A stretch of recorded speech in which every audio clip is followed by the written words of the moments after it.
Good afternoon. It's really wonderful to be able to speak at a place that can meet my crazy demands. So thank you. There's been a lot of places I wanted to speak at, but they couldn't provide me with a hip-hop group beforehand, and it really was a shame. So thank you, TEDx Omaha. I really appreciate this opportunity. Well, I wanted to start today by asking you a couple questions. You've been so great about sitting here and listening to all of us, and what an incredible group of people speaking today. But I wanted to pose a couple questions to you. So, show of hands, how many of you have somebody in your family who is of a different religion or belief system than you? Okay? How many of you have someone that you work closely with who's of a different religion or belief system than you? All right, and then how many of you have a friend on Facebook or you follow someone on Twitter that's of a different religion or belief system than you? All right. Well, for those of you that may be watching this at home, there were a lot of hands that went up, and hopefully some of the people who are watching this, their hands went up too. But I think it underscores a really important point, that nowadays we are increasingly connected, whether it's through marriage or work or economics or technology, with people who are of different religious and spiritual identities than ourselves. Now, I want you to think about one of those people that you just raised your hand about. Have you ever been tempted to ask them a question about their religious or spiritual identity, but you stopped yourself? You know, maybe you're curious about a holiday or a custom, or you just had a question about what exactly they believe, but you refrained. Why did you do that?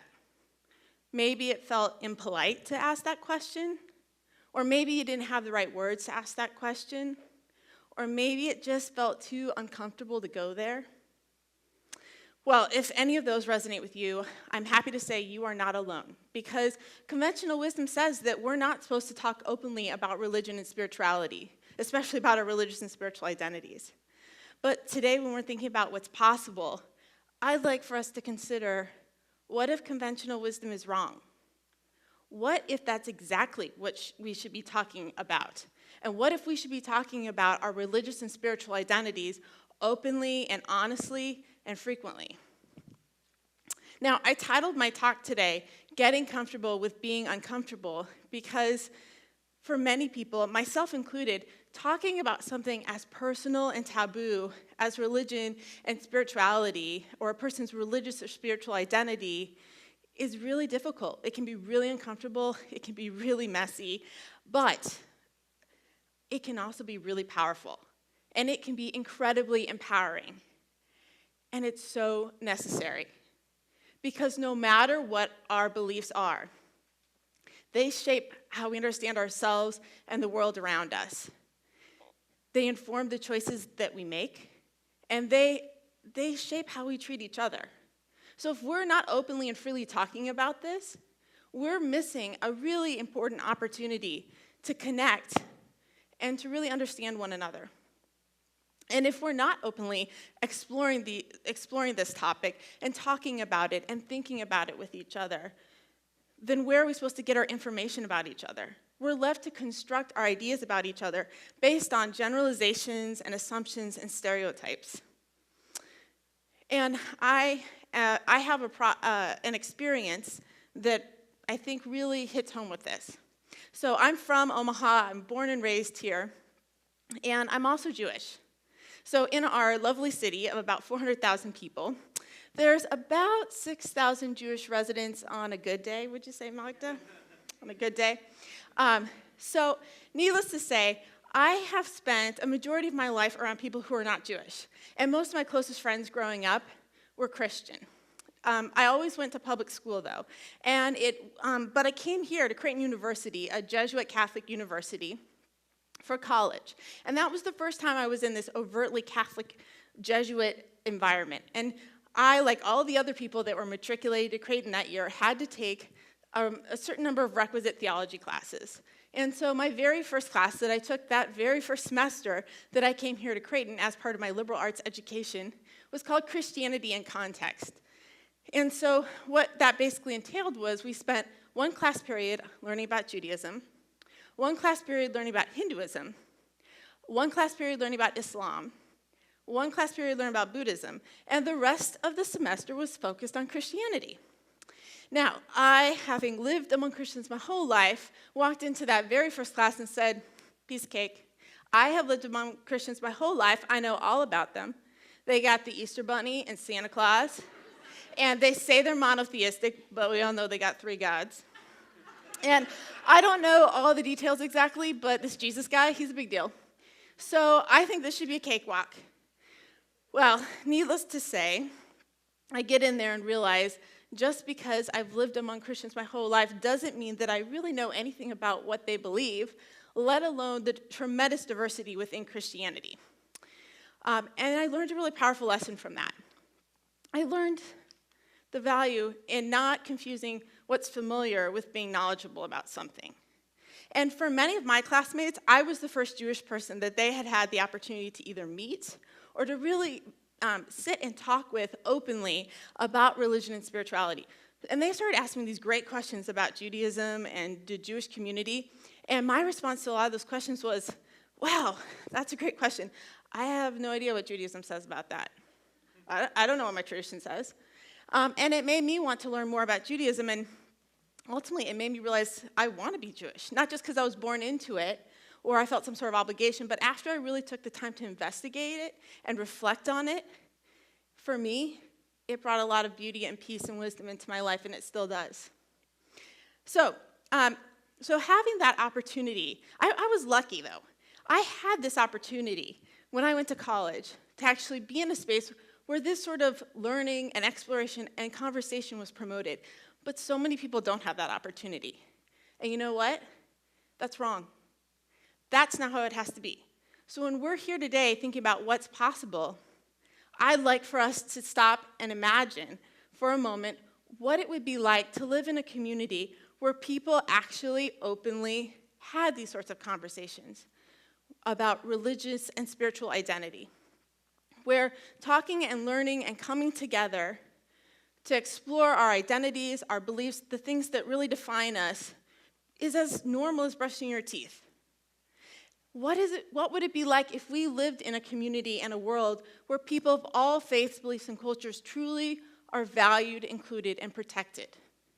Just take a second to think about that. Because I believe it's possible, and I believe that we can all work together to make that happen. Now, to do that, I believe so much in the possibilities of this that I decided to start an organization to try and do that. And so about 6 years ago, I came back to Omaha, and I started Project Interfaith. And our efforts at Project Interfaith are designed to do just that. They're trying to get people in everyday situations, everyday people, to come together, to explore, learn about, share, connect about our spiritual and religious identities. And we try to provide different resources and tools and information that will empower community members to then initiate their own learning and conversations. Hopefully, it'll be a ripple effect. And from that, who knows what's possible. But, so my experiences with setting this up through Project Interfaith, that's given me the opportunity to meet so many different people, so many different faith traditions. And then, but I also have kind of something that happened in my personal life that's given me this opportunity to think about what's possible. I fell in love with and eventually married someone whose family are Mormon. And, I heard a gasp, okay. And so I don't believe in the possibilities in just sort of a conceptual community level sense. I believe in what's possible in a personal family sense as well when it comes to this sort of stuff. So, and it's from those experiences, those very personal and professional experiences, that I'd like to humbly offer to you some 4 different lessons that I've learned that have helped me get a little more comfortable with being uncomfortable, and that I hope will help all of us forge stronger and more amazing relationships with people of different faiths, beliefs, and cultures. So, first thing I've learned. Build relationships based on trust and authenticity, not on agreement. So, my husband, when we first started dating, my Mormon husband, he didn't tell me he was Mormon. He actually told me he was Baptist. Yeah, and so imagine my surprise and confusion when I go over to his parents' house for dinner, and I see all of these pictures of Mormon temples and prophets. But I asked him, later that night, why didn't you just tell me you were Mormon? And he said to me, there's so many stereotypes out there about Mormons that I just thought you might be freaked out by it. And as hard as it is to admit, I was freaked out by it. I was totally freaked out by it at first. 16 years later, it's a little different story. But at first, I was freaked out by it. But my reaction was based largely on ignorance and fear. I didn't know anything about Mormonism or the Church of Jesus Christ of Latter-day Saints, except I knew that they had missionaries, and I was afraid that they'd constantly be trying to convert me. Now, I am really proud to say that many years later, I have a really wonderful relationship with my in-laws. But that doesn't mean it's an easy relationship. There's a lot of things we don't agree on, and that we probably aren't ever going to agree on. And we've had some really heated, intense conversations based on that disagreement. But our relationship, we're in relationship with each other. And our relationship is built on trust and authenticity, meaning we are committed to being genuine and honest with each other. And I found that that's allowed us to move past some of those areas that so many people get stuck on, that seem intractable when they are talking with and in relationship with people of different beliefs and cultures. And so I just want to invite you to consider that as well. The second thing I've learned is to welcome everyone and the incredible value in that. After I had that experience in my theology class, I started an Interfaith student group to try and continue some of the conversation and learning that we had experienced in that class. And, you think, well, okay, I want to have people of different faiths coming together. Where am I going to go to recruit these people? Well, go to the faith-based student groups, right? So I went there and I recruited people, but I quickly realized that I was only getting a small fraction of the campus by going that route, by going through an institution or a formal group. And I was missing out on a lot of people. And I think that's really important when we're thinking about how to do this work and how to build these relationships at the community level. I think we have to always remember that if we choose to just go through religious institutions, as important as they are, and as important as it is to include people who are strongly and deeply connected to a faith community, we're missing out. We need to be thinking about welcoming everyone, including people who are not connected to a faith community or who may identify as atheist or agnostic or spiritually seeking, because that's an opportunity to bring people together and to ultimately build community. And that's really what's at the heart of this. Which leads me into my third lesson that I've learned: the importance of cultivating community, not theology. So at Project Interfaith, for the past year, we've been consumed by this project, this community video project, where we sent volunteers out into the community to try and interview as many people as they could, asking them about how they identify spiritually or religiously, whatever that may be, and some stereotypes that have impacted them, and how welcoming they find our community to be for them to follow their spiritual or religious path. And we've noticed a really interesting phenomenon as we've gotten these videos back. And we were hoping to get 150 videos, and we ended up with 720 videos. And so I feel like I can start to say this with some bit of confidence, a little bit of it at least, in terms of what we're starting to see. And that's that, we would send a crew to a place of worship, like the Hindu temple, and we'd expect to get back a bunch of videos that were all of people who identify as Hindu. But we'd get back a bunch of videos, and some of them might be people who identified as Hindu. But we'd also get people who identify as Jain and as Sikh and as agnostic and many other identities. And we quickly realized, or at least I quickly realized, a really powerful thing that I think is important to remember. People are drawn to community, not necessarily to theology. People come to these places. People would faithfully go to the Hindu temple and other places because they felt welcome. They felt that they were in relationship. They felt connected to something beyond themselves. And that was what was powerful to them. And a lot of times, the theology, it was important to some people, for sure, and I don't want to dismiss that. But what was more important that we found was that sense of community. And I think it's just important to keep that in mind. The final thing that I want to share with you, the lesson that I've taken away, is to always stay open to the possibility of being transformed. Now, what I'm suggesting, this idea of normalizing openly, freely talking and learning about religion and spirituality and sharing our religious and spiritual identities with one another is not an easy endeavor. I get this. I do this every day for a living, and it's my passion. It's hard work, it's exhausting work, and it can be really uncomfortable. In fact, it should be really uncomfortable. But I'd like to suggest, at least for me, what keeps me going, even when I'm so exhausted and frustrated and tired, is that I believe in the possibility of being transformed into a better person because of this work, and I have been.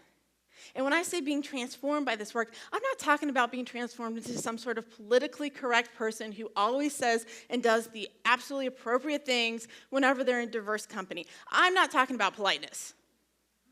What I'm talking about here, for me at least, is the sort of transformation that allows me to be empathetic enough to connect and understand a person regardless of where they're at in their spiritual or religious journey, the strength to be able to confront my own bias and shortcomings, the humility to recognize when I've made a mistake and learn from that and to take responsibility for my actions, and from that, I believe, and also I think just having a sense of humor to put it all in perspective. That's the sort of transformative process that I'm suggesting. Now, I know a lot of people would say to me, you know, Beth, this idea of freely talking, openly talking about a person's religious or spiritual identity, it's a bad idea. And if everyone does this, I've had a lot of clergy and some community members say, if everyone starts to do this, they're going to lose their identity. You're asking people to give up who they are and what they believe. But that's never been my experience. I'm telling you, I've found myself because of this work. I know who I am and what I believe more than ever because I've allowed myself to be open to what others believe and who they are too. So I just want to leave you with this. The next time that you are with someone who is of a different religious or spiritual identity than you are, and you have that urge, that question that you want to ask, I want to invite you to ask it. To ask it openly, honestly, and with a lot of humility.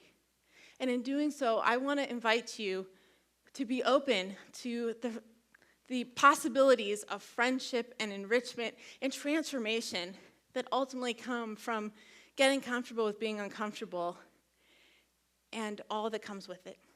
Thank you.